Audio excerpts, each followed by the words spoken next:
அனைவருக்கும் இனிய காலை வணக்கம். அப்கமிங்காக வரக்கூடிய குரூப் 2 2A ப்ரிலிம்ஸ் தேர்விற்காக ஏற்கனவே டிஎன்பிஎஸ்சி தேர்வாணையத்தில் நடத்தப்பட்ட பல்வேறு தேர்வுகளிலிருந்து கேட்கப்பட்ட யூனிட் 6 ரிலேட்டடான ப்ரீவியஸ் கொஸ்டின்ஸை நம்ம பார்த்து வருகிறோம். ஏற்கனவே நம்ம பார்ட் 1ல் பார்த்திங்கன்னா யூனிட் 6 ரிலேட்டடான கொஸ்டின்ஸை நம்ம பார்த்துருப்போங்க. அந்த வீடியோஸை பார்க்காதவங்க டிஸ்கிரிப்ஷனில் அதுக்கான லிங்க் தரப்பட்டுள்ளது, தேவையானவங்க பார்த்துக்காங்க. மேலும் புதிதாக நம்ம சேனலை பார்க்குறவங்க மறக்காமல் சப்ஸ்கிரைப் பண்ணிட்டு பெல் சிம்பிளை கிளிக் பண்ணிவிடுங்க. நீங்கள் பெல் சிம்பிளை கிளிக் பண்ணால் தான் நாங்கள் தொடர்ந்து அப்லோட் பண்ணுற வீடியோஸ் உங்களுக்கு நோட்டிஃபிகேஷனாக வரும். நிச்சயமாக ப்ரீவியஸ் கொஸ்டின்ஸை பொறுத்தவரையும் நமக்கு எக்ஸாம் பாயிண்ட் ஆஃபில் ரொம்ப ஹெல்ப்ஃபுல்லாக இருக்கும். எந்தெந்த ஏரியாவை பார்த்திங்கன்னா ஃபோக்கஸாக படிக்கணும், எந்தெந்த ஏரியாவை ஸ்கிப் பண்ணணும் அப்படின்றதுக்கு ப்ரீவியஸ் கொஸ்டின் ரொம்ப ஹெல்ப்ஃபுல்லாக இருக்கும். வீடியோஸை முழுமையாக பாருங்கள். இந்த வீடியோவை பற்றி உங்களுடைய கருத்துக்களை தவறாமல் பதிவு செய்யுங்க. முதல் கேள்வி, பிறவி பெருங்கடல் நீந்துவார் நீந்தார் இறைவனடி சேராதார் இக்குறள் உணர்த்தும் தத்துவம் என்னன்னு கேட்டிருக்காங்க. பிறவி பெருங்கடல் நீந்துவார் நீந்தார் இறைவனடி சேராதார் இக்குறள் உணர்த்தும் தத்துவம் சரணாகதி தத்துவம். இக்குறள் உணர்த்தும் தத்துவம் சரணாகதி தத்துவம். கேள்வி 2, பின்வருவனற்றுள் பொருத்தமானவற்றை தேர்ந்தெடுக்குன்னு கேட்டிருக்காங்க.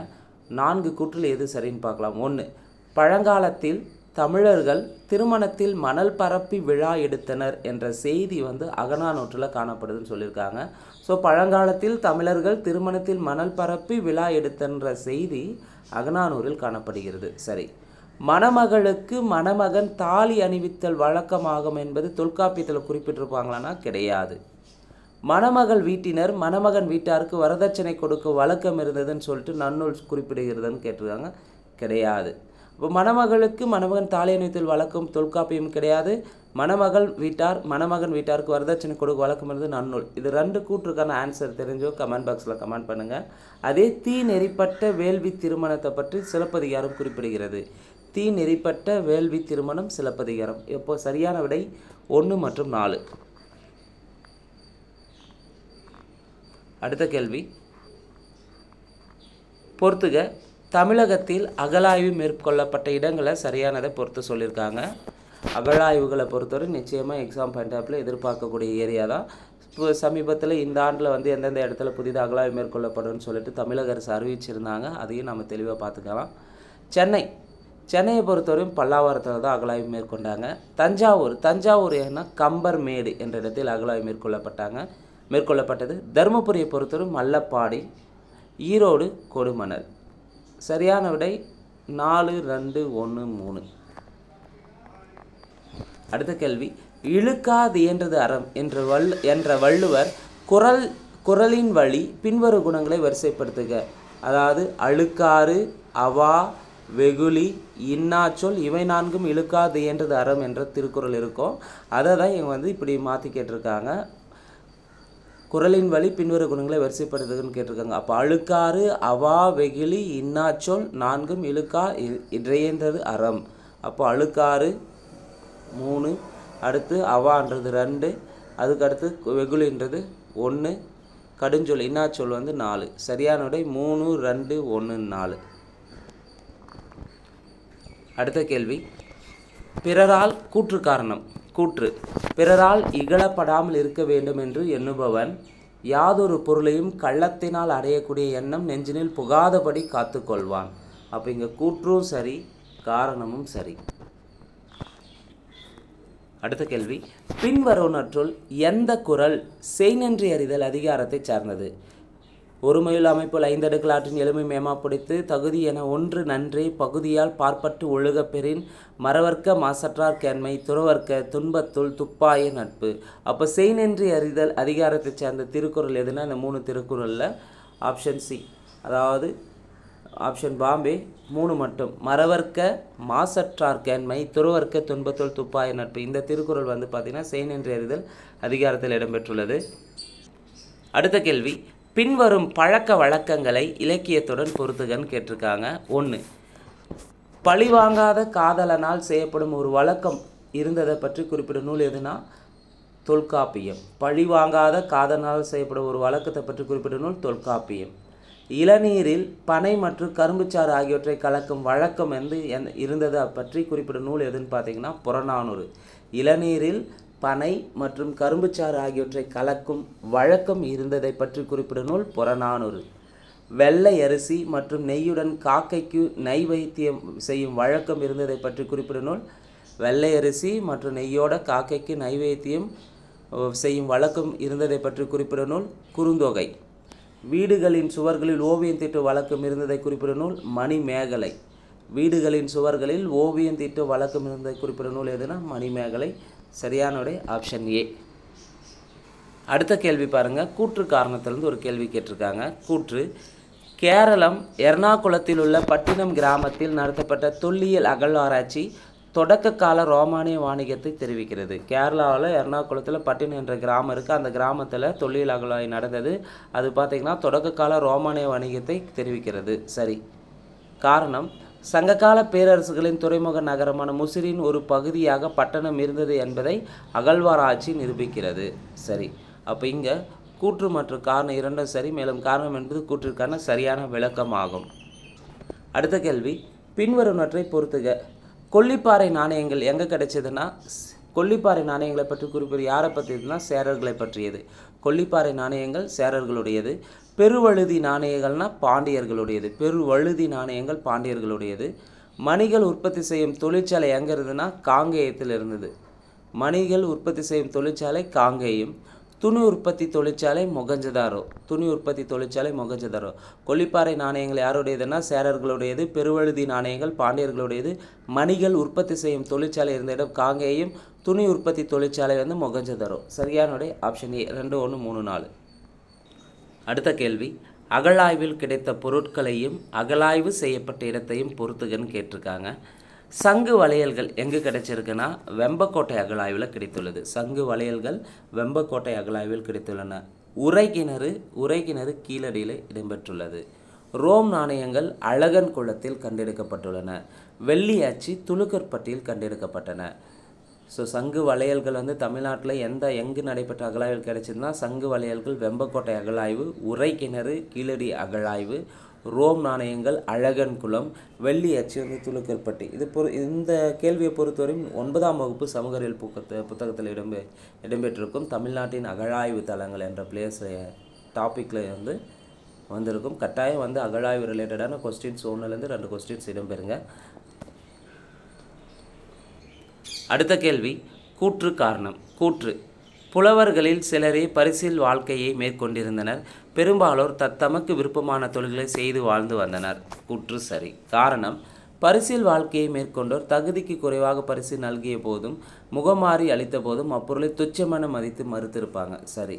அப்போ இங்கே கூற்று மற்றும் காரணம் இரண்டும் சரி. ஆனால் காரணம் வந்து கூற்றுக்கான சரியான விளக்கமானால் விளக்கம் கிடையாது.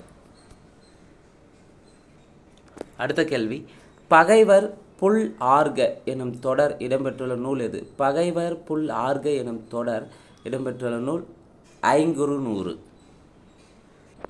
அடுத்த கேள்வி: வெவ்வேறு சரியான தொடரை கண்டறிகன்னு கேட்டு திருக்குறள் சார்ந்ததை பற்றி கேட்டிருக்காங்க. 4 கூற்றில் எது சரின்னு பார்க்கலாம். வெவ்வேறு சமயத்தை சார்ந்தவர்களும் திருக்குறளை போற்றினார் இல்லையா? எல்லா சமயத்தினருமே வந்து திருக்குறளை போற்றிருப்பாங்க. அங்கே போற்றினார் இல்லைன்னு தந்திருக்காங்க. அப்போ முதல் கூற்று தவறு. திருவள்ளுவர் தத்தம் சமயத்தை சார்ந்தவர் என்று சமயங்கள் சான்று காட்டின. சரி. அறநெறியில் அழுத்தமான நம்பிக்கையற்றவராக இருந்தாரா? கிடையாது. அறநெறியில் அழுத்தமான நம்பிக்கையோடு இருந்திருப்பார் திருவள்ளுவர். அப்போது 3வது கூற்று தவறு. உயர்ந்த குறிக்கோள் கொண்டு மனிதன் வாழ வேண்டும் என்றார். சரி. அப்போ இங்கே சரியானது 2 மற்றும் 4 சரியாக இருக்குது. 1, 2 தவறு. 1, 3 தவறாக இருக்குது. அடுத்த கேள்வி: வரிசைப்படுத்துக்குன்னு சொல்லிட்டு திருக்குறளை வந்து தனித்தனியாக கொடுத்து வச்சுருக்காங்க. வாழ்க்கை துணை நலம், அன்புடைமை, இல்வாழ்க்கை, புதல்வரை பெறுதல்னு கொடுத்து இதில் வந்து காலவரிசைப்படுத்த சொல்லியிருக்காங்க. சரி, வரிசைப்படுத்த சொல்லியிருக்காங்க. ஸோ ஃபஸ்ட்டு வந்து நமக்கு வந்து இல்வாழ்க்கை இருக்கணும். இல்வாழ்க்கையோட வந்து பார்த்தீங்கன்னா வாழ்க்கை துணை நலம் கிடைக்கும். வாழ்க்கை துணை வரும்போது அன்புடைமை கிடைக்கும். அன்பு வந்தால் அன்போடு இருக்கும்போது புதல்வரை பெறுதல்னு அன்போடு இருந்து புதல்வரை பெறுதல்னு வரும். மாற்றி சொல்லிட்டேன். ஸோ இங்கே வந்து இல்வாழ்க்கை ஃபஸ்ட்டு வரும். அடுத்து 2 வந்து வாழ்க்கை துணை நலம், 3 வந்து புதல்வரை பெறுதல், 4 அன்புடைமை. சரி, இங்கே சரியானது 3, 4, 1, 3, 1, 4, 2. 3, 1, 4, 2. இல்வாழ்க்கை, வாழ்க்கை துணை நலம், புதல்வரை பெறுதல், அன்புடைமை. சரியான விடை ஆப்ஷன் ஏ. அடுத்த கேள்வி: கூற்று காரணம். கூற்று: உருப்பசியும் ஓவா பிணியும் செருப்பகையும் சேராதியல்வது நாடு. உருப்பசியும் ஓவா பிணியும் செருப்பகையும் சேராது இயல்வது நாடு. ஒரு நாடு என்பது வள்ளுவர் எப்படி இருக்குன்னு சொல்லியிருப்பார்னா, பசி இல்லாமல் இருக்கணும், நோய் இல்லாமல் இருக்கணும், பகை இல்லாமல் இருக்கணும் அப்படின்னு குறிப்பிட்டிருப்பார். காரணம், நாட்டை வாழ்த்துவதையும் நாட்டு மக்களின் மேம்பாட்டை விரும்புவதையும் புலவர்கள் தலையாய கடமையாக கருதினர். தன் நாடு மட்டுமின்றி என்னோடு சிறப்புற்றிருக்க விரும்பினர், எந்நாடும் சிறப்புற்றிருக்க வேண்டினர். ஸோ வள்ளுவர் குறிப்பிட்ட இந்த திருக்குறள் எது சரின்னு பார்த்தீங்கன்னா, கூற்று மற்றும் காரணம் இரண்டும் சரி. காரணம் என்பது கூற்றிற்கான சரியான விளக்கமாகும். பின் வருபவைகளில் சரியான பொருத்தத்தை தேர்ந்தெடுக்கன்னு கேட்டிருக்காங்க.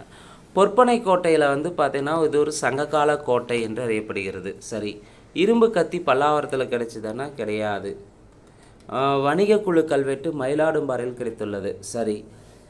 கர்சவ பெட்டி மருங்கூரில் கிடைச்சிருக்கான்னா கிடையாது. அப்போ இரும்பு கத்தி மருங்கூர்லேயும் கர்சவ பெட்டி பல்லாவரத்தில் கிடைச்சிருக்கோம். அப்போ பின்வருவத்தில் சரியான பொருத்தம் 1, 3 சரியாக இருக்குது. பொற்பனை கோட்டைன்றது ஒரு சங்ககால கோட்டையாக விளங்கியது. வணிக குழு கல்வெட்டு மயிலாடும்பாறையில் கண்டுபிடிச்சிருப்பாங்க. இரும்பு கத்தி மருங்கூர்லையும் கர்சவ பெட்டி பல்லாவரத்தில் கிடைச்சிருக்கும். இப்போ சரியான விடை 1, 3 சரி. அடுத்த கேள்வி, தன்னோடு பயின்றாரை கண்டால் அவர் கூறியன மறுக்க மாட்டாமை என்ற பொருளுடைய அதிகாரம் எதில் இருக்குதுன்னு பார்த்தீங்கன்னா, கண்ணோட்டத்தில் இருக்குது. தன்னோடு பயின்றாரை கண்டால் அவர் கூறியன மறுக்க மாட்டாமை என்ற பொருளுடைய அதிகாரம் எந்த அதிகாரத்தில் இடம்பெற்றுள்ளதுன்னா, கண்ணோட்டம் என்ற அதிகாரத்தில் இடம்பெற்றுள்ளது. திருக்குறளுக்கான பொருளை தந்தால் அந்த பொருள் எந்த அதிகாரத்தில் இடம்பெற்றுள்ளது அப்படின்னு ஒரு கேள்வியாக செட் பண்ணியிருக்காங்க டிஎன்பிசியில். அடுத்த கேள்வி, ஒழுக்காரா கொள்க ஒருவன் தன் நெஞ்சத்து அழுக்காறு இல்லாத இயல்பு. ஒழுக்காரா கொள்க ஒருவன் தன் நெஞ்சத்து அழுக்காறு இல்லாத இயல்பு எனும் குறளில் வரும் அழுக்காறு என்பதன் பொருள். அழுக்காறுனா பொறாமை.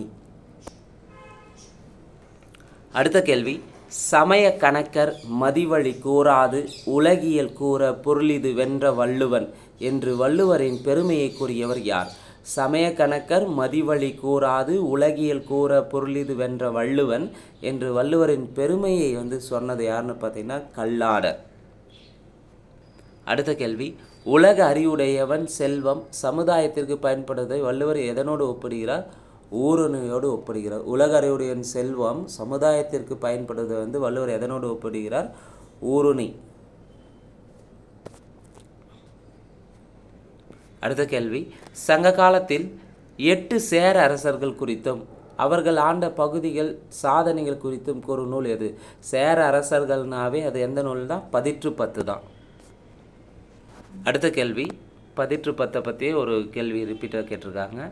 கீழ்காணும் அரச வம்சங்களில் பதிற்று 10 நூலில் குறிப்பிடப்படுவது. ஸோ பதிற்று 10னாவே சேர மன்னர்களை பற்றி தான் குறிப்பிடப்படுகிறது. அடுத்த கேள்வி, திருக்குறள் உரையாசிரியர்களில் அதிகம் பதிப்பிக்கப்பட்ட உரை யாருடையது? யாருடைய உரை அதிகமாக பதிப்பிச்சிருப்பாங்கன்னா பரிமேலழகர் உரை தான் பதிப்பிச்சிருப்பாங்க. அடுத்த கேள்வி அகலாய்வு சார்ந்த ஒரு கேள்வி கேட்டிருக்காங்க. கீழடியில் டேஸ் எழுத்து பொறிப்புகள் கொண்ட பானை ஓடுகள் கண்டெடுக்கப்பட்டுள்ளன. கீழடியில் தமிழ் பிராமி எழுத்து பொறிப்புகள் கொண்ட பானை ஓடு கிடைச்சிருக்கும். கீழடியில் தமிழ் பிராமி எழுத்து பொறிப்புகள் கொண்ட பானையோடு கிடைத்துள்ளது. சரியானோட ஆப்ஷன் டி. ஸோ இந்த வீடியோவை பொறுத்தவரையும் யூனிட் 6 தமிழ் சமுதாயம் அகழாய்வு நடைபெற்ற இடங்கள் தொடர்பான கேள்விகளை பார்த்துருக்குறேங்க. இந்த வீடியோ உங்களுக்கு பிடிச்சிருந்தால் லைக் பண்ணுங்கள், கமெண்ட் பண்ணுங்கள். மறக்காமல் டிஎன்பிஎஸ்சி எக்ஸாமுக்கு ப்ரிப்பேர் பண்ணுற உங்கள் ஃப்ரெண்ட்ஸ்க்கு ஷேர் பண்ணுங்கள். நன்றி, வணக்கம்.